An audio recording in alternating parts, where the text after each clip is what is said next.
Most of us are inclined to think of ourselves as good people, something that is in itself a rather poorly defined term, though there are certain implications to it, where one might assume that by good person the following is meant: one who does not kill and steal or otherwise intentionally disrupt the lives of others. But it might be that few of us are quote-unquote good people in the commonly understood sense of the word, and perhaps many of us are not as ethical as we like to believe ourselves to be. I count myself as someone who might be deeply unethical, given what I know, and yet I knowingly persist in this state, being fully aware of my lack of moral compass, or potential lack of moral compass, and remain, strangely enough, undisturbed by it. It is an interesting phenomenon. All this might seem fairly nebulous at this point, but it provides a starting point for the discussion of human ethics and, more importantly, personal interests. Interests that usually trump the ethical concerns one might otherwise have. Before I begin to talk about notions of ethics, however, I need to first address the facts of the topics at hand, starting with conflict minerals. Some of you may be familiar with the term and others not, and still others among you may have heard the term blood diamond, which represents a diamond mined in a war zone as a means of continuing to fund a conflict, which often means child labor and forced labor, in addition to the violence associated with the mining of such diamonds. Profits are confiscated from the workers usually and fed directly into militias and other war bands to perpetuate conflicts in the respective region. The blood diamond phenomenon was most acutely present in the African nation of Angola, a former colony of Portugal. It was worse during the long Angolan Civil War that lasted on and off from the 1970s until 2002, during which time blood diamonds were an important source of income used to fuel the war. Consumers who bought diamonds originating from Angola therefore became complicit in the perpetuation and continuation of conflict there, and hence the violent consequences. Later measures were taken to reduce the exportation and the use of blood diamonds to the point that today, the number of diamonds extracted in conflict environments for the purposes of war has been reduced to a fraction of what it once was, such that over 99% of diamonds are traded conflict-free, allegedly at least, according to official sources.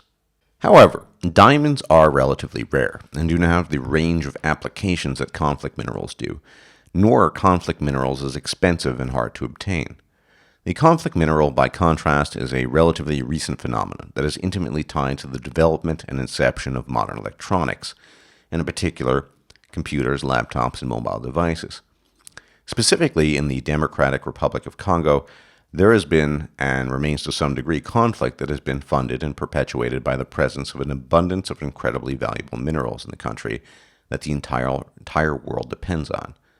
I'll now present an overview of these minerals and their applications in order to give you a sense of just how vital they are to the maintenance of our current economy and our lives.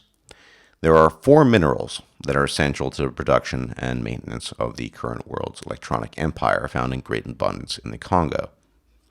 The first 3 are sometimes called the 3 T's, and last is gold. The 3 T's are tantalum, tin, and tungsten.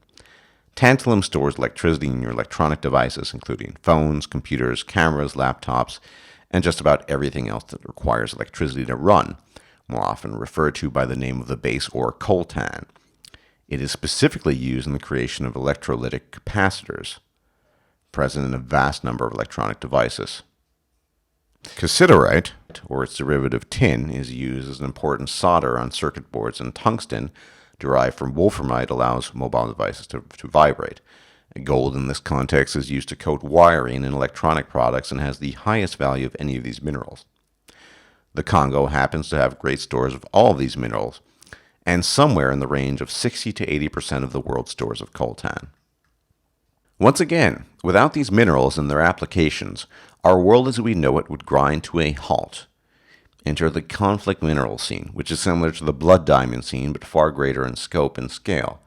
Since 1990, over 5 million people have died as a result of the conflicts taking place within the Congo.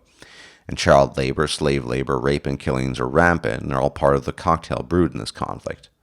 There have been attempts to regulate conflict minerals, most prominently displayed in the United States by the 2010 Dodd-Frank Wall Street Reform and Consumer Protection Act, signed into law by President Obama, stipulating that electronics manufacturers must make transparent mineral sources via supply chain tracing.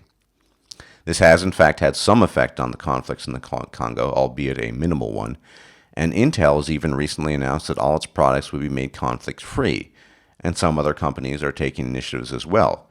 But in reality, smuggling and illicit activities make it almost impossible to trace sources perfectly. After all, Congo is in a constant state of chaos, thus assuring that some percentage, large or small, of minerals born out of the conflict zones end up in our electronic devices. And this is even more so the case in countries such as China that have no such regulations. Moving on to a somewhat distantly related topic, I now turn to the plight of the rainforest. You probably have all heard the tales of the destruction of rainforests, particularly in the Amazon. Rainforest deforestation is particularly bad because of many of the current benefits, as well as future benefits that are gained and could be gained as a result of rainforests being present. Hundreds of different medications have been developed from plant species found in the world's rainforests, and as much of them remain unexplored, there could be far greater potential for such things. Even now, people are looking for new plant and fungus species that could form the basis of antibiotics that bacteria are not resistant to. But the primary human benefit of rainforests is CO2 or carbon dioxide regulation and the provision of oxygen via photosynthesis. The fewer trees we have, the less oxygen and the more carbon dioxide we have in the atmosphere. And of course, the enormous range of different species, many of them undiscovered, that inhabit rainforests, part of Earth's biodiversity, is yet another part of the equation, and though this seems to be of little tangible benefit to humans, ecosystems are integrated systems, and thus losing one part affects all others and can have long-term consequences for humans as well because of that. Now you might be wondering why I've spent time talking about this, and I do plan on talking about men's rights and male-related issues in general, but first I wanted to create a picture of certain events in the world and where we fit into them for the purposes of a discussion of ethics. At the beginning of the video, I cited the possibility that I might in fact be a highly unethical person, given the knowledge I have. In this case, I was specifically referring to gold and the 3 T's with respect to the Congo. As already stated, virtually all electronic products ranging from computers to mobile devices to digital cameras and many others require these minerals, and above all, coltan or tantalum. And though there has been some regulation on this, not all companies have been compliant, and not all countries have the same restrictions in place. And most importantly, there has been as of yet no foolproof means of tracing the origins of minerals. So inevitably, one of our laptops, computers, or phones will almost certainly have some component in it that was made, in part at least, out of mineral ore extracted in the Congo at the hands of unpaid laborers or even children. And the profits made over there can be traced back to our spending money on electronic products, which has been funding ultraviolet conflict in that country. And you may now think, does he intend on proselytizing? No, actually, quite the opposite. I want to talk about the nature of ethics, of the unseen, the unobserved, and the distant. I want to talk about what I call the ethics of convenient interest. Our dependence on electronic products has created an ethical quandary without any easy answers, it seems. One can enact regulatory measures, one can intervene directly. There are limited options, but much of this lies in the realm of seeming rather than of that of reality. The average well-nourished Westerner has a mobile phone and a computer. Some people even require such devices for the purposes of work, and at the same time it is entirely possible, and indeed likely, that some components in these devices that they use were extracted at the cost of blood. Knowing this, should they, or anyone else for this matter, stop using these products and search exclusively for products that are made conflict-free? By most ethical standards, yes, and even better, he should simply stop using the products altogether immediately, because lives may very well have been lost over the minerals that allowed them to be made. But in all likelihood, he will not cease using the products, even if he only has a mobile device or a computer for entertainment purposes. He also will not take the time to verify the origins of the materials in his device. After all, it is extra work. Yet in spite of this, he and most neurologically sound people would be disinclined to rampage through the neighborhood and loot neighbors' homes or murder people. He is a so-called good person, and good people do not do this sort of thing.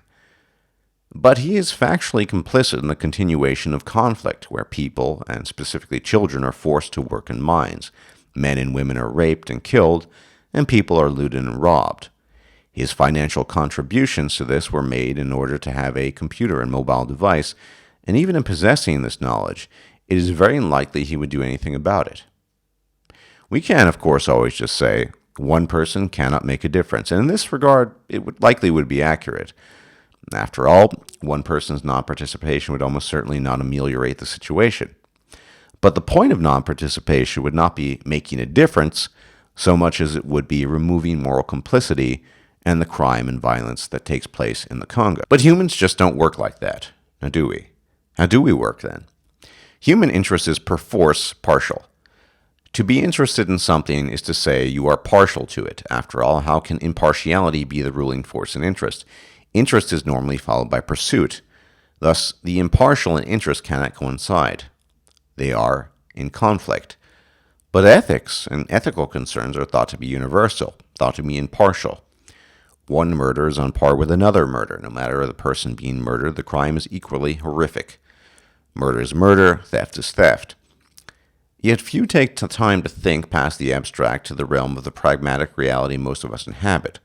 Whilst it is true that most neurologically sound members of society would not engage in a murderous rampage of theft and debauchery, and would likely be appalled by individuals who did so in their vicinity, they would likely not bat an eyelash were this to happen someplace thousands of kilometers away.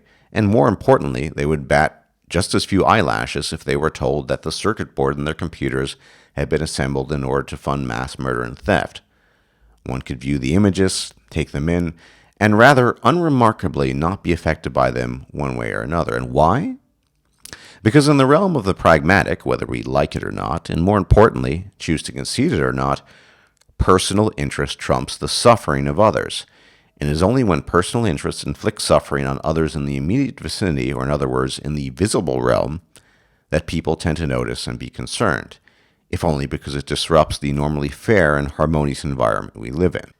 If we define ethics simply and parsimoniously as concern for the welfare of others, we may be able to tease out a hierarchy of prerequisites that regulate how most human beings act with regards to the welfare of others. Personal interest, relatedness, visibility, and distance in descending order. Note that all four are related to each other on some level, but can be broken down into their core concepts. Interest assumes the primary position of importance because it represents benefit to the self. Relatedness assumes the secondary position in the hierarchy of ethical motivation because it represents a person's ability to grasp something and assign value to something based on his own experience.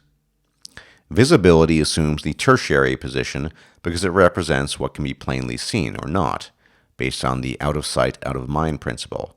And the quaternary, or last position, is occupied by distance, either physical or temporal, because events and people removed from the field of view of a person are typically the most difficult to enter into the consciousness of said person, with this obviously being closely related to visibility. Now, if we take this hierarchy of ethical concern and apply it to the aforementioned problem of conflict minerals, we can understand why seemingly objective, morally repugnant actions, such as financial complicity in violent conflict in the Congo, are in fact not objectionable to most people, including myself.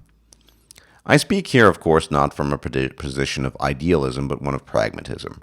Returning to the hierarchy, we can assume that, number one, interest is in possessing electronic devices, whether for amusement or work-related reasons, represents personal benefit. And two, few to none of us can envision what it is like to work as a child laborer, live in abject poverty, or be in constant fear of threat of violence. And three, none of the things that occur in the Congo pass by our field of view, reinforcing the out-of-sight, out-of-mind principle. And lastly, even if images of the turmoil that takes place there are put into our field of view, and we can see them, the physical distance of it further reinforces the out-of-sight, out-of-mind principle, and it is these principles that allow us to persist in seemingly objectionable behavior and not lose sleep over it.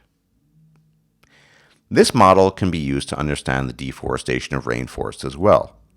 Whilst fortunate Westerners such as myself might see the issue as problematic, we lack primary interest, and the issue is relatable to us only in an abstract sense, nor do we see it with our own eyes, and the destruction is far removed from us, both physically and temporally, in the sense of the long-term consequences of deforestation.